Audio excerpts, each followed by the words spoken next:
Hello guys, हमारे history ज्ञान channel पर आप सभी का स्वागत है। दोस्तों, आज मैं आपके लिए लेकर आया हूँ विष्णु के अवतार भगवान देवनारायण जी के इतिहास के बारे में आपको बताएंगे। उनके जीवन की वर्णना हम करेंगे। तो दोस्तों, देव जी राजस्थान के एक लोक देवता हैं। एक पराक्रमी योद्धा के रूप में जाने जाते हैं। गुर्जर समुदाय इन्हें अपना आराध्य मानते हैं। ये बगड़ाउत वंश के नागवंश से गुजर थे, जिनका मूल स्थान वर्तमान में अजमेर के निकट नागपाड़ था। गुर्जर जाति एक संगठित संस्कृत वीर जातियों में गिनी जाती है, जिनका अधिकाल से गौरवशाली इतिहास रहा है। दोस्तों, समाज में प्रचलित लोक कथाओं के माध्यम से गुर्जर जाति के शौर्य पुरुष देवनारायण के संबंध में विशेष जानकारी मिलती है। देवनारायण जी महागाथा में इनको चौहान वंश से संबंधित बताए हैं। देवनारायण की फड़ के अनुसार मांडल जी के हरिराम के बाघ सिंह और बाघ सिंह के 24 पुत्र हुए, जो बगड़ाउत कहलाए। इन्हीं में से बड़े भाई स्वय भोज और माता साडू के पुत्र के रूप में विक्रम संवत 968 में माघ शुक्ला सप्तमी को अलौकिक पुरुष देवनारायण का जन्म मालासरी में हुआ। देवनारायण पराक्रमी योद्धा थे, जिन्होंने अत्याचारी शासकों के विरुद्ध कई संघर्ष एवं युद्ध किए। वे शासक भी रहे। उन्होंने अनेक सिद्धियां प्राप्त की। चमत्कारों के आधार पर धीरे धीरे वे गुर्जरों के देव स्वरूप बनते गए एवं अपने इष्ट देव के रूप में पूजे जाने लगे। देवनारायण को विष्णु के अवतार के रूप में गुर्जर समाज द्वारा राजस्थान व दक्षिण पश्चिमी मध्य प्रदेश में अपने लोक देवता के रूप में पूजा जाता है। उन्होंने लोगों के दुखों व संकटों का निवारण किया है। देवनारायण महागाथा में बगड़ाउतों और राण बिनाई के बीच रोचक युद्ध का वर्णन है। देवनारायण जी का अंतिम समय ब्यावर तहसील से 6 किलोमीटर दूरी पर स्थित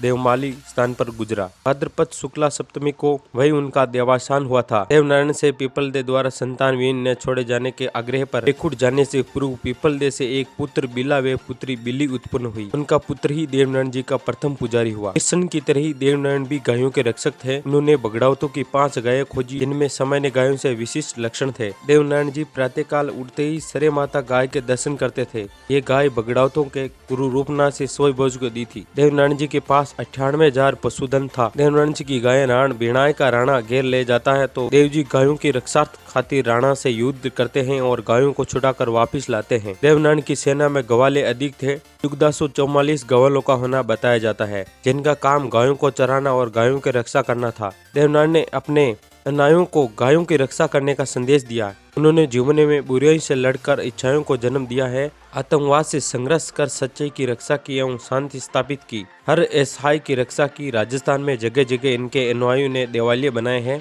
जिनको देवरा भी कहा जाता है। ये देवरे अजमेर, चित्तौड़, भीलवाड़ा व टोंक में काफी संख्या में है। देवनारायण का प्रमुख मंदिर भीलवाड़ा जिले के आसीन कस्बे के निकट खरी नदी के तट पर स्वय भोज में है। देवनारायण का एक प्रमुख देवालय निवाई तहसील के जोधपुरिया गाँव में वनस्थली से 9 किलोमीटर दूर स्थित है। अगर दोस्तों देवनारायण का जन्म के बारे में बात करें तो भगवान विष्णु का अवतार कहे जाने वाले गुर्जर जाति के आराध्य भगवान देवनारायण जी का जन्म विक्रम संवत 968 माघ शुक्ल की सप्तमी के दिन मालासेरी में हुआ था।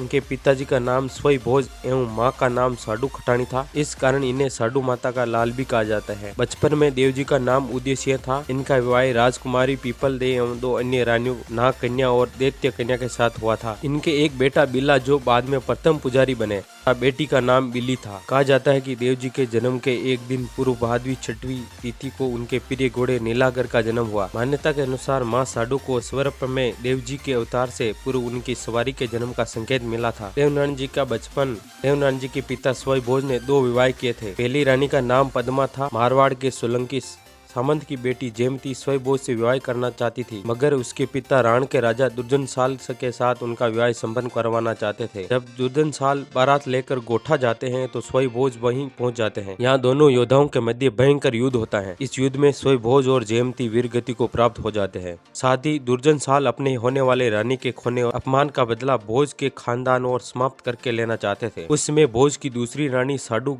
गर्भवती थी। गुरु रूपनाथ जी ने उस समय कहा था, रानी आपके गर्भ में पल रहा एक महान योद्धा होगा, जो बड़ा होकर अपने पिता की मौत का बदला लेगा। साडू माता अपने बेटे को बचाने के लिए मालासेर में रहना आरंभ कर देती है। वहाँ देवनारायण जी का जन्म होता है। मगर जब दुर्जनशाल को इसकी खबर मिली तो साडू माता और उनके बेटे को मारने के लिए सेना भेजी। जब ये खबर साडू माँ के कानों पड़ी, उन्होंने देवनारायण को लेकर अपने पीर देवास का रुख किया था। इस तरह अपने निन्याल में देवजी बड़े हुए तथा अस्त्र विद्या तथा घुड़सवारी का भी ज्ञान प्राप्त किया। देवास एक सिद्धवट के नीचे में बैठकर साधना किया करते थे। राजस्थान के चमत्कारी लोक देवताओं में देवनारायण जी भी एक थे। ये एक सिद्ध पुरुष थे।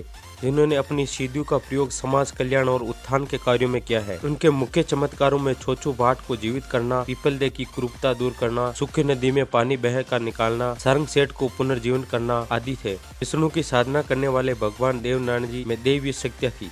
एक बार की बात है, धार के राजा जय सिंह अपनी पुत्री पीपल दे की अस्वस्थता के चलते देव जी के पास आए। उन्होंने अपनी शक्तियों से पीपल दे को बिल्कुल ठीक कर दिया। आगे चलकर इन्हीं राजकुमारी के साथ देव जी का विवाह हुआ था। संपूर्ण भारत में गुर्जर समाज का यह स्वार्थिक पौराणिक तीर्थस्थल है। देवनारायण की पूजा भोपा द्वारा की जाती है। भोपा विभिन्न स्थानों पर जाकर गुर्जर समुदाय के मध्य फड़ के माध्यम से देव जी की गाथा का वाचन किया करते हैं। देवनारायण जी की फड़ में 335 गीत हैं, जिनका लगभग 1200 पृष्ठ में संग्रह किया गया है एवं लगभग 15,000 पंक्तियां हैं। ये गीत परंपरागत भोपाओं को कंठस्थ याद रहते हैं। देवनारायण की फड़ राजस्थान की फड़ों में सर्वाधिक लोकप्रिय व सबसे बड़ी है। संवत 999 में महज 31 वर्ष की अल्पायु में भगवान देवनारायण ने इस लोक को अलविदा किया। जीवन भर गायों की सेवा एवं रक्षा करने वाले देव जी को गो रक्षक लोक देवता के रूप में पूजा जाता है। उनके थान को देवरा कहा जाता है। उनकी लोक कथा का वाचन फड़ के माध्यम से किया जाता है। भारत सरकार ने इनके सम्मान में 2 सितंबर 1992 को 3 सितंबर 2011 को 5 रुपए के नोट पर देवनारायण जी की फड़ का विचित्र अंकित किया।